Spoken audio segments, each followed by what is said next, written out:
Welcome, dear Thriver, to Thriver TV, where it's my greatest joy to grant you the tools to heal for real from narcissistic abuse. Before I get started, please make sure you subscribe to my channel and hit the notification bell so that you receive the message when I release each new video. Today, I want to grant you some checkpoints to understand whether or not you've been raised by a narcissistic parent. Maybe you know you have, and this video is going to help grant you validation of that. And maybe you're not sure if this is the case, and you're going to receive some much needed answers in this video today. Whether or not you're questioning the way you were parented, or you want some guidance to healthy parenting yourself, I really hope that this video is helpful and healing for you. Please stay with me to the end of this because I want to grant you some critically important steps that are going to help you to get on the road to overcoming these painful situations and to start creating a much better life and relationships for yourself. Okay, so let's have a look at these points. Checkpoint number 1 is receiving invalidation. If you were invalidated by being made to feel unimportant, unworthy, unintelligent, not good enough and the like, and you haven't healed this up yet, then you're not going to feel like a whole source to yourself within. These wounds, they happen to you as a child by not allowing you to have your own voice and your choices, by being told that you were wrong or stupid, or you were made to feel irrelevant and invisible. If you tried to assert your own needs, wishes, feelings, and directions, you may have been squashed or even abused or pushed away. So how has this affected you? It means that your self-esteem and your self-worth will feel emotionally low, regardless of how capable you are in real life. In relationships, you might feel like you're struggling to connect to others healthily, and you may have adult relationships with people who still make you feel unimportant, unworthy, and not good enough. Maybe you don't know what it's like to be in relationship with somebody who does durably and genuinely know your worth and treats you accordingly. Possibly you feel like you are often devastated by other people's behavior, and you're trying to lecture and prescribe to people to try to get them to treat you better. Or conversely, you're trying to please them so that they treat you better, but they don't. Maybe you struggle to identify your values, choices, and preferences and stand true to them, or ask for your needs to be met. And you may discover that when you're not in a relationship, that you try to avoid the pain of not having healthy, whole, trustworthy, and loving relationships with others by immersing yourself in work or connecting to animals or other pastimes that feel safer and more solid for you. Or perhaps you accept low-quality relationships just to try to escape the loneliness. Okay. Checkpoint number 2, being around unsafe energy.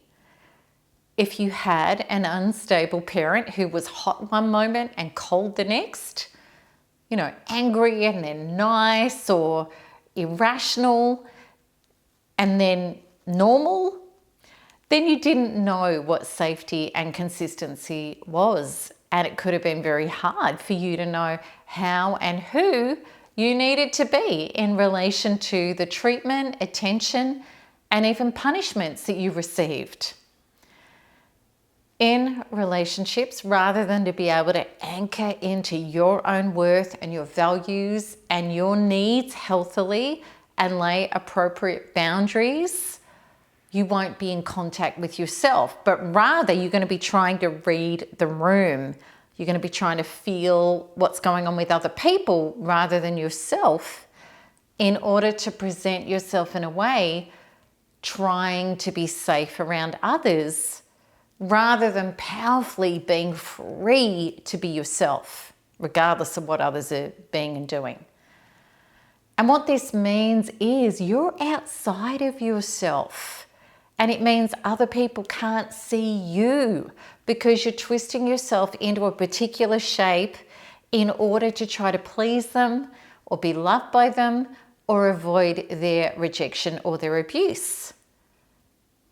So you may be able to have many superficial relationships, yet with the closest, deepest, intimate relationships in your life, you're going to probably feel like you're the one doing the heavy lifting, that this person is not there for you, that you're easily dismissed and looked over or even taken advantage of or abused.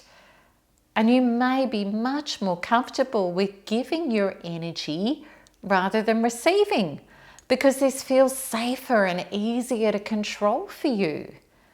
Even though you really crave another's energy and connection, you may be scared of it being fully committed and present. Because if people really connect with you, they could turn on you, they could become unpredictable. And you could again be and feel deeply unsafe. You may be shocked that when somebody hurts you, that you keep going back to them. You try to fix things rather than pulling away to healthily look after yourself. All right, so checkpoint number 3 is being denied comfort and emotional support. So when you felt like you were emotionally hurting, you might have reached out for understanding, comfort, and solutions from your loved ones only to come up empty. Maybe they were too busy or self-absorbed to be emotionally present for you. Possibly they didn't have either the resources or the desire to be present for you in times of emotional need. And perhaps things were so bad for you that when you were upset, you received the cruel messages such as, if you cry, I'm going to really give you something to cry about. Many of our parents were also brought up with this tough love paradigm, and their intentions were about making us equipped to deal with our lives, yet the damage of this was really pretty immense. If we didn't receive soothing from others so that we could heal our fears and our insecurities up to conclusion and feel safe, resolved and empowered within after working through a trauma appropriately, we actually started splitting and disassociating from ourselves, because it became too painful to reside within ourselves in these unresolved traumas. So we might start to overcompensate by being obsessive compulsive with actions outside of ourselves in an attempt to try to numb out our unhealed, unmet traumas within, such as overeating, drinking, taking drugs, shopping, porn, excessive social media, being a sex addict, and not wanting to be alone and without a partner. Or it could have been workaholism and overachieving may be a way that you've tried to numb out to avoid that inner unresolved pain. And we also may detach from close, true relationships. We find it hard to receive and ask for help. We find it hard to delegate and allow others to step in to support us, because the belief is, I can't rely on others. I'm all on my own. Nobody cares about me. And I have to look after everything and do it myself because nobody is coming. And even though you may crave deep, personal, supportive, loving relationships because you didn't have them, you may be terrified and not know what to do with it if it did turn up. Of course, this is the fear of being let down by other people again if they get too close. Or maybe you cling to others, especially those who initially seem to grant you empathy and connection and kindness that you didn't receive, the care that you crave, yet they ended up being an abusive person all over again. Okay, checkpoint number 4. Being lied to. As a young, open child accepting all data, all information as true, we look to our caregivers to establish our reality of life. Narcissistic parents lie. They say what people want to hear in order to make their own agenda possible, including their children. So the lying could be something like this as an example. I will take you to sport, and then something crops up that is more important to the narcissist than your sport. So this person lets you down all over again. So it's the false promises. And through this lie, you learn that random things that crop up are much more important than you. And even worse is the lie of, well, I'm not going to take you to do this. I'm not going to honor you or look after you in this thing or give you this attention because what I want to do is much more important than me putting myself out for you. And as a result of that lie, because that's not the truth, you are important. It's a lie that you're not. But however, you've learned that it's selfish for you to expect your caregiver to make you a priority. And then there is the worst lie of all. I love you, and the grandstanding of telling you what a great parent they are and how grateful you should be to them when you're receiving behavior that is anything but truthful and loving. Because of being lied to in this way, you really have accumulated the inner beliefs that love equals lies, pain, and trauma. As a result of being lied to in your relationships going forward, you're going to tend to believe words instead of actions. You'll be drawn to people in your future who are also self-absorbed and lie to you. And you're going to struggle hugely to trust your own gut, lay boundaries, seek and generate truth, and walk away powerfully from the people who don't have the capacity or the desire to be genuinely loving and honest. And also too, you may continually forgive unforgivable behavior because you want these people to change rather than being able to honor yourself. Okay, so let's have a look at the healing solutions, at how all of this can be reversed and healed. We can't change what our parents did. We also can't make them realize what they did and apologize and all of a sudden become responsible and conscious people because they may not be those people or have capacity. As children, we were powerless to change the programming and heal from it, but as adults, we are not powerless. And what I adore and love about the Thriver Way to Heal is that we don't have to stress about, but I never have known validation, safe energy, support and honesty. How could I recognize it if it's never been modeled to me? We don't have to worry about that question anymore because I want you to know with all of my heart the deep true essence of you, the part that is that part of source, your higher self, the God source creation part of you already is what you seek. You organically are and do recognize validation, safety, support, and honesty because that is what true source is.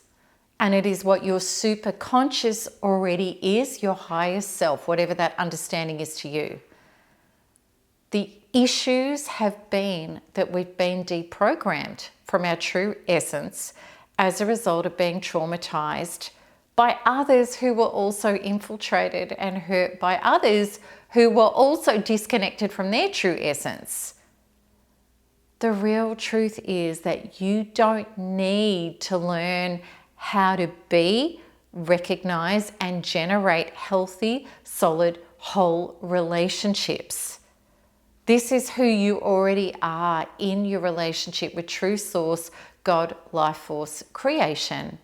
Again, whatever your understanding of a higher power is. It's just that the dross, the programming of the traumas, is separating you from this knowing, beingness, and personal power. None of us are here to learn how to be our beingness. We're here to unlearn the traumas that have separated us from our beingness. I want you to know with all of my heart that we have so many people within this community who have only ever known narcissistic abuse. They were born into a family of narcissists and they suffered all of these checkpoints and more. And totally understandably, this has caused struggle in their adult relationships, often despite years of therapy and trying to detangle from their wounds and go forward healthily. Yet the issue with this is whilst the trauma stays internally stuck in there, trying to get out of it is akin to trying to drive a shiny new car into a garage where the rusty old wreck is blocking the path. And we also say it's like trying to put ice cream on top of poop. It doesn't work. The trauma and the painful beliefs need to be released, and then when this space where they were, replaced with true source, which is your higher self, to get the shift out of who you were being into the being who you organically are. That's what remembering means. Then when you change on the inside, you get better, you choose better, and you do better. And then it becomes easy to add on to this with more knowledge and action steps to change your life beyond description, with knowing your values and your truths and having those limits and knowing how to set boundaries and choose and generate healthy relationships. I would love you to come into my free webinar if any of this is making sense to you and if you're relating to these 4 points, any of them or all of them, to learn more about how this works, this remembering back to yourself, to experience my deep inner healing method, Quantum Freedom Healing, which does create shifts in record time on the inside, where literally a half of hour of inner work can relate to decades worth of therapy. And I'm not exaggerating. You need to experience this for yourself to start understanding how it works. So come into my free webinar to do this and go through a healing. And if you are ready to reprogram yourself and break free from your childhood wounds to be able to create and live in the truth of being validated, safe, supported, and granted integrity, then I can't recommend my healing program, NARP, the Narcissistic Abuse Recovery Program, enough as the fastest, most direct path that I humbly know of how to achieve this. So have a look, all the links are in the description, and I hope that this has made sense to you and it's validated what's happened and how you felt. And I really want you to know that it doesn't have to be like this for the rest of your life. It really doesn't. So until next time, keep smiling, keep healing, and keep thriving, because there's nothing else to do. Lots of love. Bye-bye.